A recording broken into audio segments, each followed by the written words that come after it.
नमस्कार। आज मुद्रा राक्षस परीक्षा दृष्टि में आप सबका स्वागत है। यूजीसी नेट और एचटेट में मुद्रा राक्षस एक महत्वपूर्ण ग्रंथ है जो लगभग सभी परीक्षाओं में पूछा जाता है। तो आज हम उसी ग्रंथ और उस ग्रंथकार के बारे में थोड़ा परीक्षा की दृष्टि से कुछ अध्ययन करेंगे। तो सबसे पहले जो इसके कवि हैं विशाख दत्त, उनका परिचय के बारे में थोड़ा देखते हैं। विशाख दत्त नाम है, पिता का नाम भास्कर दत्त। कुछ संस्करणों में इनके पिता का नाम पृथु भी दिया गया है। पितामह इनके बटेश्वर दत्त थे और निवास स्थान इनका बंगाल अथवा बिहार।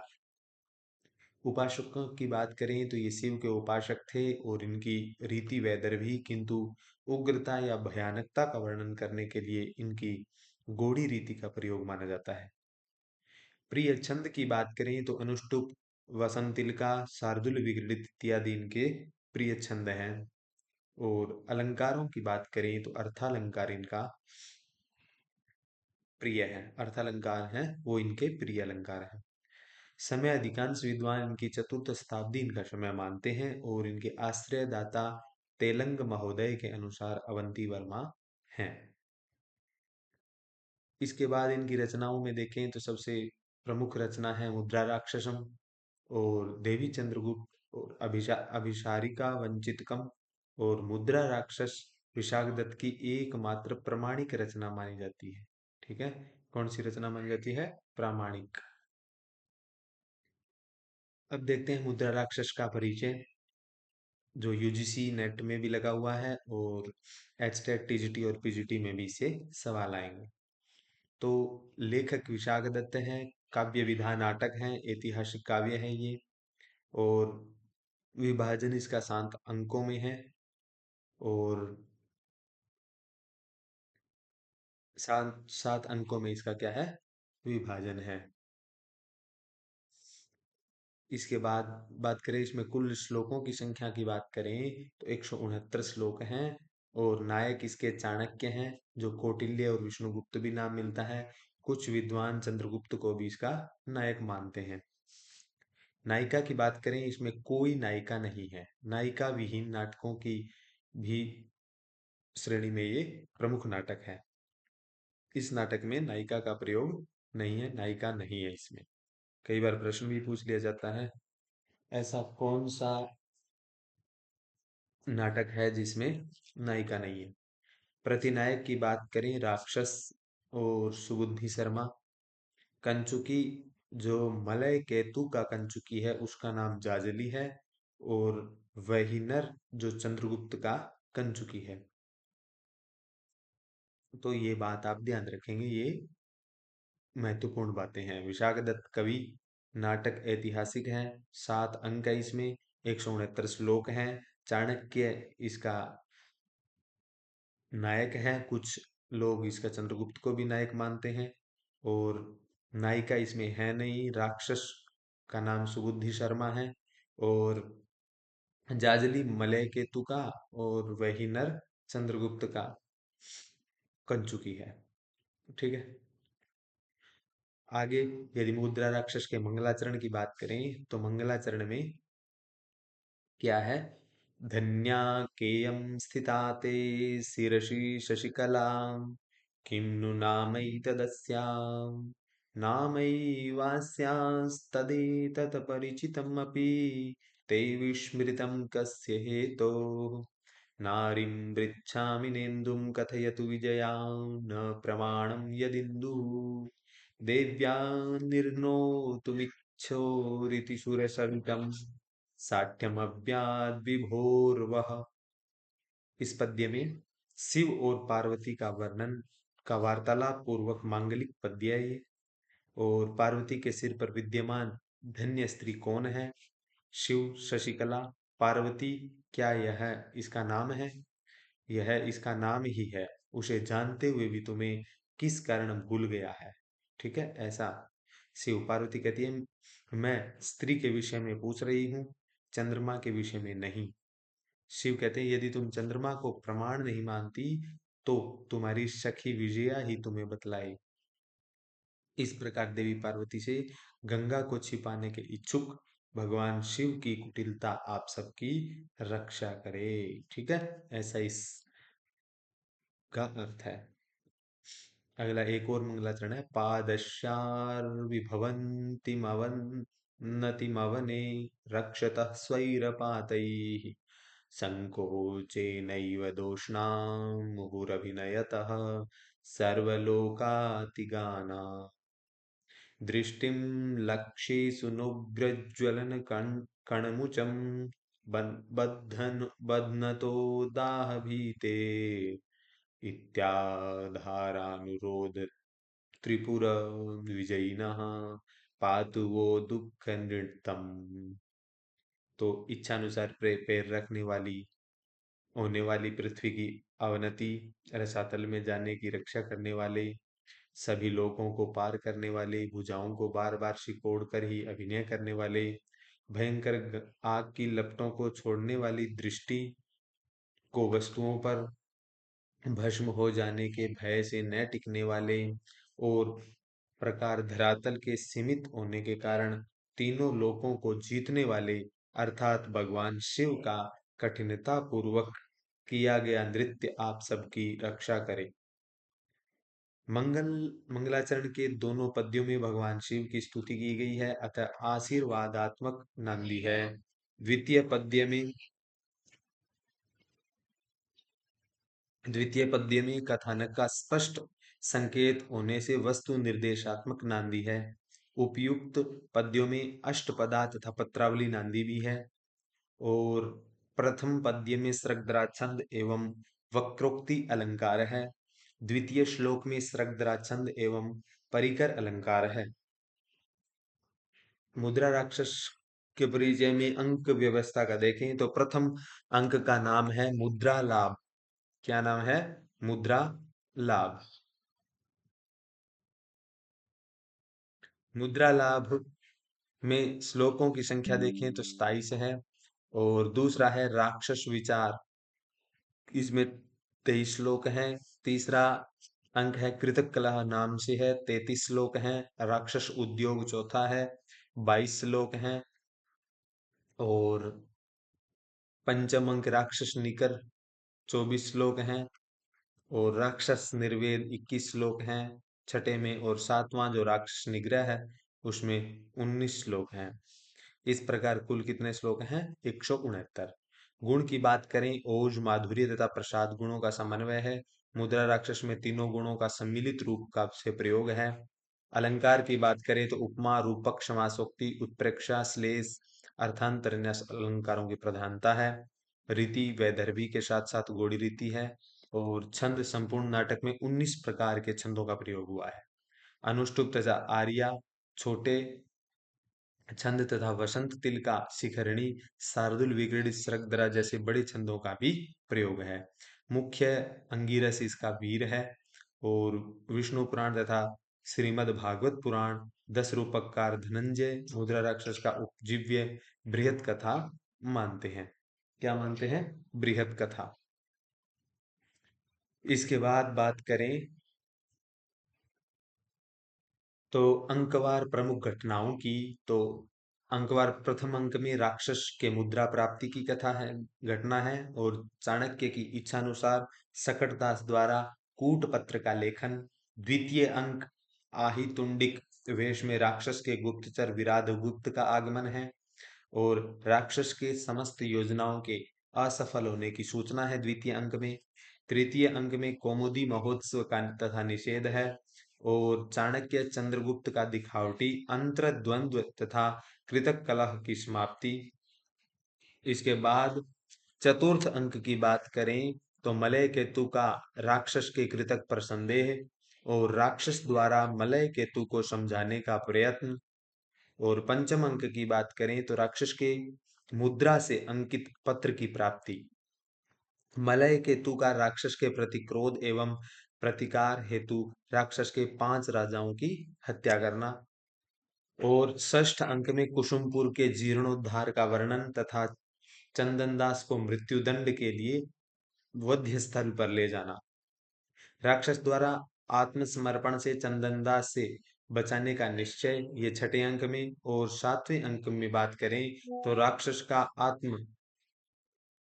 आत्मसमर्पण तथा अमात्य पद की प्राप्ति, चंदनदास को दंड मुक्त एवं सम्मानित किया जाना, चाणक्य का शिखा बंधन, ये सातवें अंक की मुख्य घटनाएं हैं।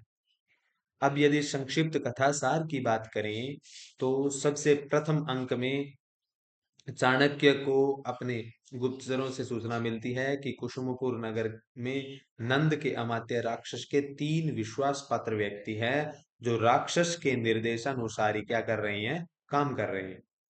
चाणक्य के गुप्तचर को राक्षस नामांकित एक मुद्रा मिलती है। क्या मिलती है? राक्षस के नाम की एक मुद्रा मिलती है। और चाणक्य सकटदास से एक पत्र लिखवाकर उस पर राक्षस नाम की लिखवाकर उस पर राक्षस का नाम होती है। किस पर? मुद्रा पर। इसकी बात करें दूसरे अंक में, अमात्य राक्षस कुसुमपुर में चंद्रगुप्त की हत्या का षड्यंत्र करता है, क्योंकि वह चाणक्य द्वारा संरक्षित चंद्रगुप्त से ईर्ष्या करता है। और राक्षस मलय केतु की दुर्दशा पर पश्चाताप करता है तथा मलय केतु द्वारा प्रेषित आभूषण को कंचुकी से प्राप्त करता है। सपेरा के वेश में आए हुए विराट गुप्त नामक राक्षस के गुप्तचर से कुसुमपुर का वृत्तांत प्राप्त होता है। विराट गुप्त द्वारा पता चलता है कि राक्षस का षड्यंत्र असफल हुआ और चाणक्य की बुद्धि से चंद्रगुप्त के बजाय वैरोचिक और वरवरिक की मृत्यु हुई। चाणक्य की ही बुद्धि से गर्भगृह में आग लगवाकर चंद्रगुप्त के शत्रुओं को मार दिया गया। और सिद्धार्थक के साथ सकटदास और राक्षस के पास जाता है और वृत्तांत सुनाने पर सिद्धार्थक राक्षस द्वारा पुरस्कृत किया जाता है।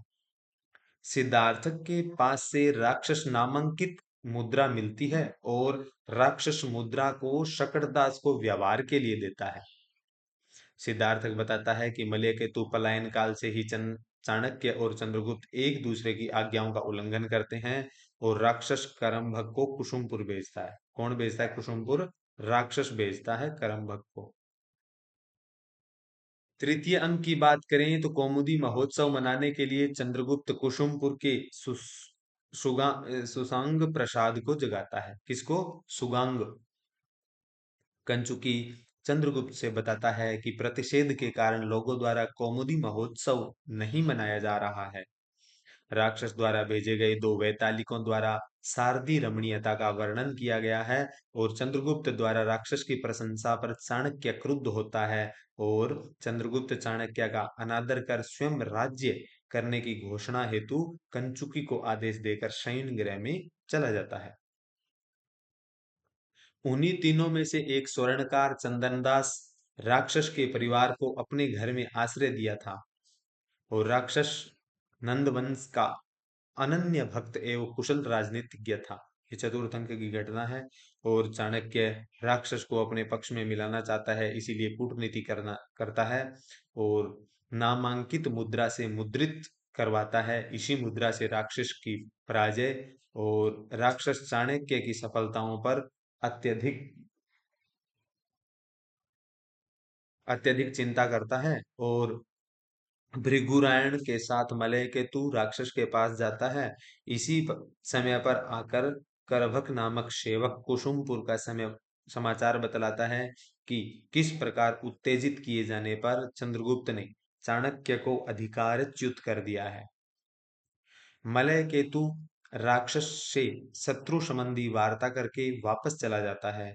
जीव सिद्धि नामक जो क्षपणक है, राक्षस को चाणक्य के संपर्क से चंद्रगुप्त से मिलने के लिए इंगित करता है, क्योंकि यह समय चंद्रगुप्त का अभ्युदय काल है। सबके चले जाने पर राक्षस भी सूर्यास्त जानकर चला जाता है। इस प्रकार चतुर्थ अंक समाप्त होता है। और पंचम अंक, जीव सिद्धि नामक चाणक्य का गुप्तचर मलय केतु की सेना में प्रवेश करता है और स्वयं को राक्षस का मित्र बताता है। जीव सिद्धि ही मलय केतु को बताता है कि राक्षस ने विष कन्या के प्रयोग से पर्वतेश्वर को मरवा डाला। उसी समय से चाणक्य ने राक्षस का मित्र जानकर मुझे निकाल दिया। यह सुनकर मलय केतु राक्षस से घृणा करने लगता है। उसी समय मलय केतु राक्षस की नामांकित मुद्रा युक्त पत्र तथा कुछ मौखिक सूचनाएं सिद्धार्थक से प्राप्त करता है।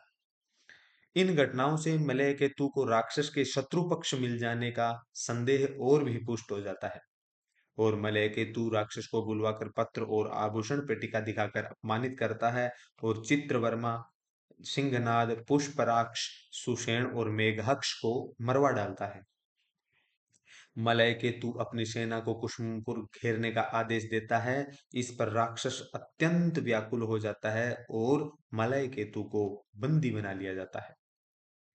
षष्ठांक की बात करें तो सिद्धार्थक अपने मित्र से कहता है कि चाणक्य के आदेश के अनुसार मैं चित्रवर्मा आदि 5 राजाओं के मारे जाने तथा मलय केतु के बंदी बनाए जाने की सूचना चंद्रगुप्त को देने जा रहा हूँ। राक्षस अपने मित्र चंदनदास के मृत्युदंड की सूचना प्राप्त करता है, और राक्षस अत्यंत व्याकुल हो जाता है तथा चंदनदास को बचाने का उपाय सोचता है। फिर सप्तम अंक में चंडाल चंदनदास को फांसी देने के लिए तैयार तथा चंदनदास की पत्नी वध्यस्थल पर ही विलाप करती है। इसी अवसर पर राक्षस आता है। चंडाल राक्षस के आने की सूचना चाणक्य को देता है, और चंद्रगुप्त भी वहां आता है, और राक्षस चंद्रगुप्त से प्रणाम करता है।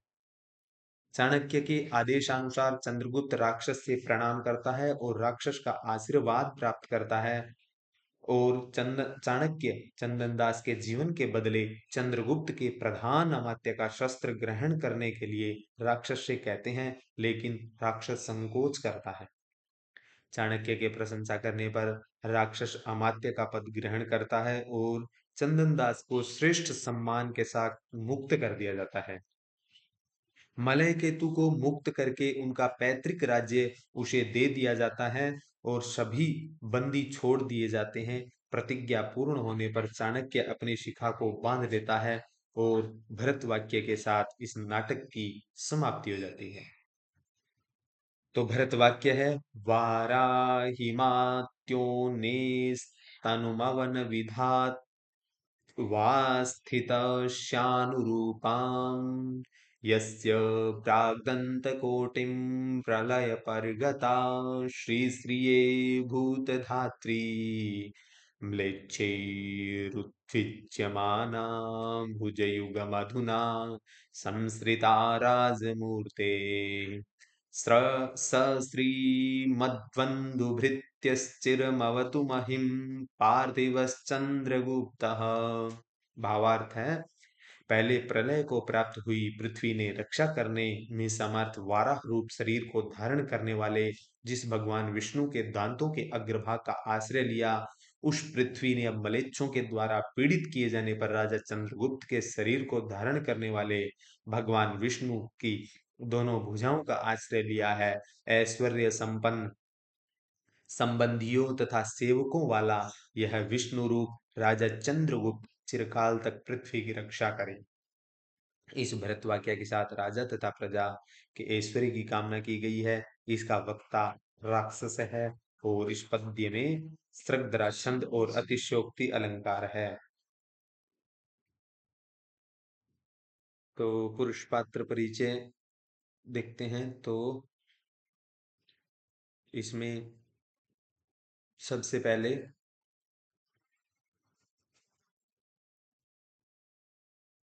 सबसे पहले सूत्रधार और सबसे पहले सूत्रधार जो प्रधान नट है, और जो मंच का संचालक है, चाणक्य नायक है और चंद्रगुप्त उपनायक है। मलय केतु महाराज प्रवर्तक का पुत्र है, राक्षस प्रतिनायक है। नंदवंश का महान अमात्य चाणक्य का प्रतिद्वंदी। चंदनदास पाटलिपुत्र का माणिक्य कार श्रेष्ठी राक्षस का मित्र। भागुरायण मलय केतु का कपटी मित्र है। जीव सिद्धि क्षपणक वेशधारी राक्षस का कपटी मित्र है। चाणक्य का गुप्तचर सिद्धार्थक चाणक्य का विश्वास पात्र गुप्तचर है। सुसिद्धार्थक चांडाल वेशधारी सिद्धार्थक का मित्र है। और निपुणक चाणक्य का गुप्तचर है। विराट गुप्त राक्षस का गुप्तचर है और करम्भक राक्षस का गुप्तचर है। इसके बाद जाजली जो मलय केतु का कंचुकी है, पहले देख लिया हमने। और प्रियवदक राक्षस का नौकर है। और शकटदास राक्षस का मित्र है। और वही नर मौर्य साम्राज्य का कंचुकी है। और वेत्रधारी पुरुष भासुरक मलय केतु का अनुचर है।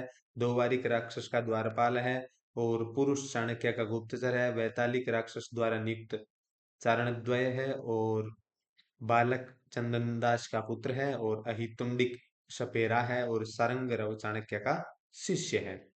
और अभिज्ञान शाकुंतल में भी सारंगरव आता है जो कर्णों का शिष्य है।